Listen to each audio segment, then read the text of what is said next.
Billy Kotsis, welcome. Okay, so today is Ikshokhtoy Tovril Ohi Day, and we're celebrating the 40 years anniversary since our, the big defiant no. Next year we're celebrating 200 years since 1821. So 1940, 1821, but you've gone back to 1453. So tell us a little bit, why 1453?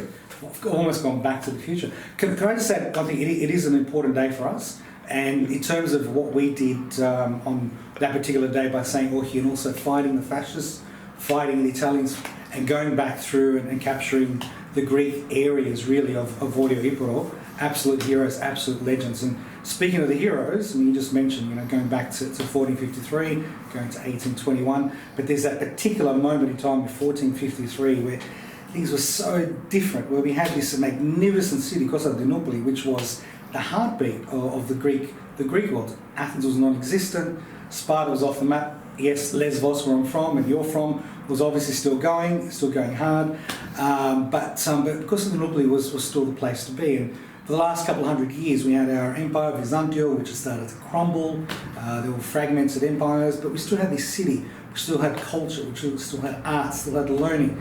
In Peloponnese, we had Mistra, we had all these beautiful places where they were copying the classics, and it was an incredible period. Despite the decline in the Byzantine Empire, we still had a lot of culture and learning going on. Unfortunately and sadly, we had a period of civil wars, typical Greek thing. We had the Ottomans kind of creep in, and by 1351, I think it was, or 1353, they'd taken Gallipoli, and the rest is kind of history. We'd invited them into Europe because there was a civil war going on at the time. We invited Ottoman troops to come fight with some of the Greeks, and slowly but surely our what was left of Byzantium was strong. We got to this point in 1453 where we've got this incredible city. We've got very few people left. We've got Hagia Sophia.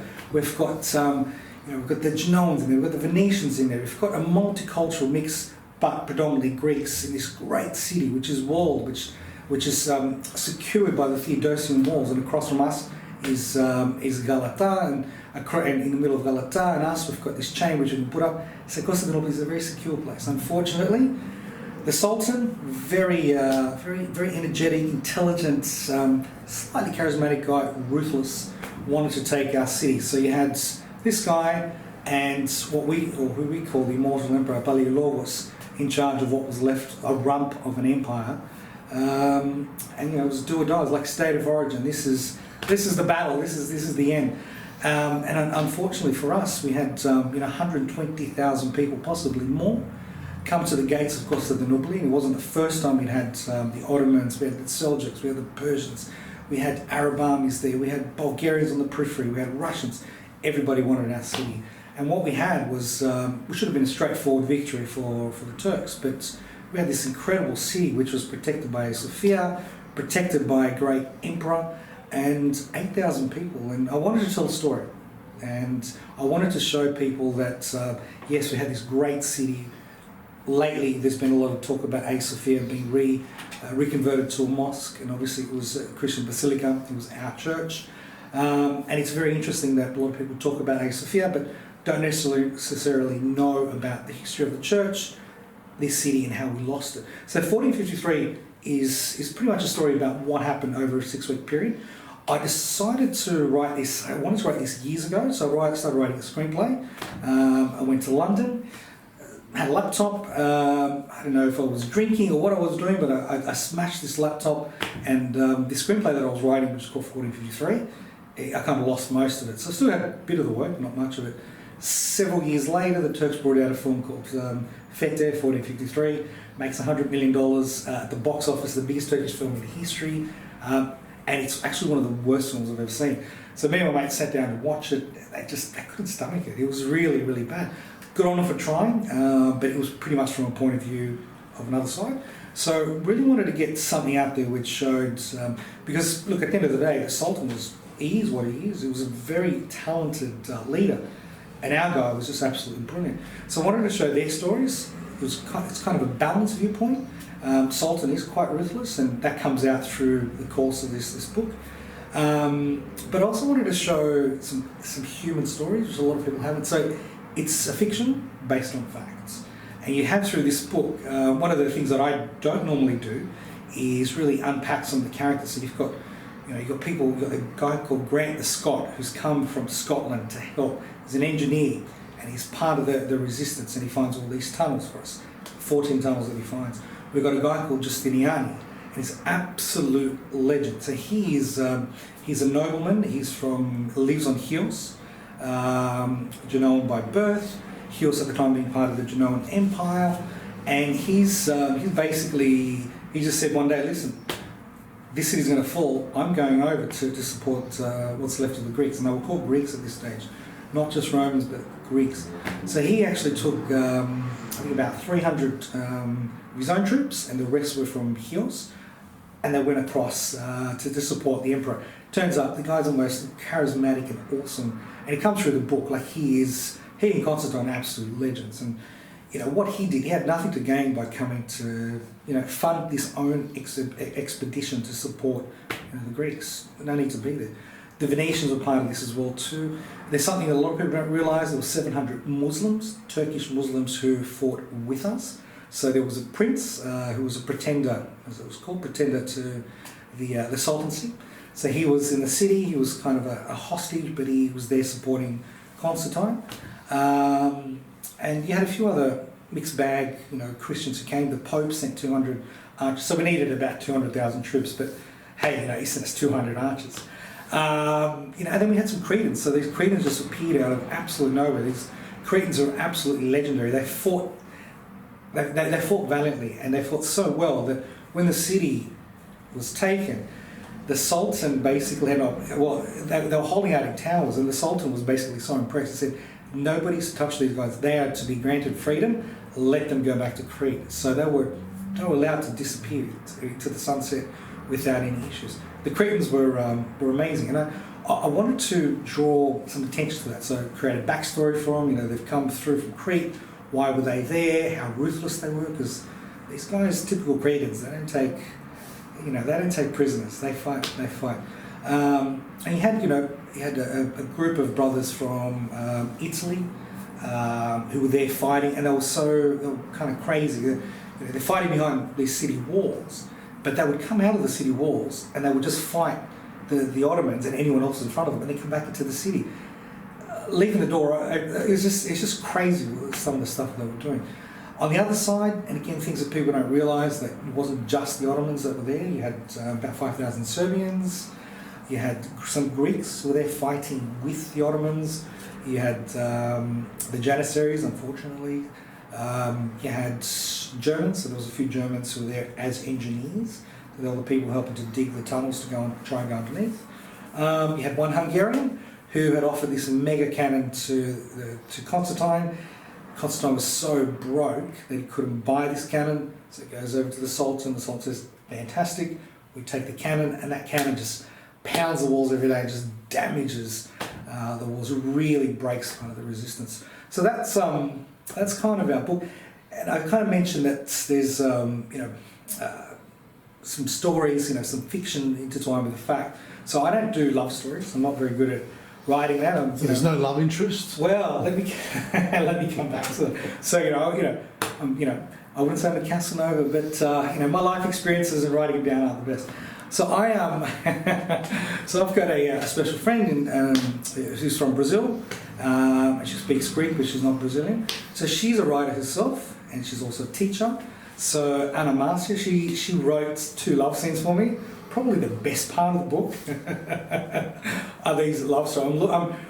Someone who can't speak English as a first language, I'm reading this stuff, I'm thinking, oh my God, how good is this? So she's created, so we decided, because there isn't much information about women in that particular era. So, didn't just want a book about blokes, so we had to create, so we've got, it's told by narrator, George Francis, the Emperor, all these people exist. But we had to create some female characters just to sort of balance the blokes and the love stories as well. So you've got 4 or 5 females in there. You've got a couple of love stories, some heartbreak. I'm still feeling really sad just thinking about it. But so that's the first time I've actually done something. Well, she's done it for me, so it's a nice little contribution as well. Tell me, you've said that this is going to be your last Greek-themed project. What's next for Billy Kotsis? So I wanted it to be desperately because I've done 5 Greek-themed books and 16 or 17 kind of film doco kind of projects. But there's one more book that I'm going to bring out now. So I've already written out the chapters, how it's going to look. It's kind of a Ocean's 11 style book with Greeks, Lord Byron's included, and it's set in that era. So it's nothing to do with the actual revolution. But I thought, 1821's coming up. I wanted to do something which is quirky, different, and get that out there. And it's 27,000 words, so it's a very short read. But I want to get that done next year, and then stop. There's a book after that. It's Australian rock from the 80s. That from that era, as you can kind of tell. Haven't had a shower for days. Australian rock, yeah. I should have worn my AC/DC shirt or in excess. Damn. So that's kind of what I want to do after that. And we've got a film. So my last book was set in London. There's Greek elements, but it's set in London. And there's working with a couple of producers at the moment, trying to get some grants. We've got a screenplay, and fingers crossed in the next 2 years we can shoot that as a movie. Once Upon a Time in Crystal Palace. So that's kind of where I want to go. If not, don't know. But I'd like to kind of stop a little bit with the Greek themes and maybe try and branch out a little bit. A bit like yourself. You've conquered it. You've actually done it really well. So it's you've set the bar up there. So there's 1,000,001 Greek stories we can write. You asked me earlier about how I kind of evolved. Yes, I'm telling you, because there were these short articles in Neos Cosmos. So was it always going to be a book, or was it through these little interviews it developed into a book? So what was the process? Yeah. So aside from the fact that I did want to make it into a film, you're right. There were quite a few little articles that I've written, and I wanted to do something different. So rather than just having a normal article, I did. I've done things like an interview with Pericles. So who am I to have an interview with Pericles? Let's be serious. But I thought something different, quirky, and thankfully nobody yelled at me. So it was great. So I did one with Constantine Balilogos. Thank you. I'm interviewing you the night before you're about to be taken down. But I thought it would be a nice little way of if I ever had a chance to interview the guy, this is perhaps how he might have sounded. So I've done a few little quirky little things like that, written a bit about Byzantium and also the empires that came out of, when Constantinople fell originally in 1204, and there was all these splinter empires, really fascinated by, and a lot of people don't realise there was an empire of Nicaea, there was one in Nipidos, and there was one in Trebizond. So kind of I wrote a lot of articles about that, and I really wanted to put it and in this book I've actually got some flashbacks. It's another little quirky thing, so we've got a main narrator, but we've also got flashbacks to other emperors talking about other eras, and being a very patriotic Greek and a Greek lesbian, nothing to do with Constantinople though. I've actually got an alternative ending in this book. So part of some of the little short films I've done alternative endings. It's a cheat. It's a way to get out of some of the miseries of bad endings. So I've actually got an alternative ending in this book as well too. That's interesting. And so there's 2 endings. Yeah, there's what really happened and truly happened, and then taking those elements, because there was like a period of about 20 or 30 minutes that city could have been held. We're talking about 5 a.m. Tuesday, 29th of May. This is just little things. This window of opportunity. Yeah, and I thought, what would have happened if this happened, and this could actually look like this, and that's the reality. Because the Turks were going, one more hour or half an hour more. We've held the city, and they're going back to Anatolia. Probably would have come back 5 or 10 years later, but we would have had maybe support from Europe. The support that was promised. The Venetians, who originally said no, they debated and redebated, and then decided, okay, we're going to send 17 ships. Not much. But that's something, compared to, there's only about 10 or 12 ships in the harbour for us. So, there would have been maybe we would have had help from Kiev, maybe we would have had help from, the Holy Roman Empire. all Rome itself. Yeah, so yeah.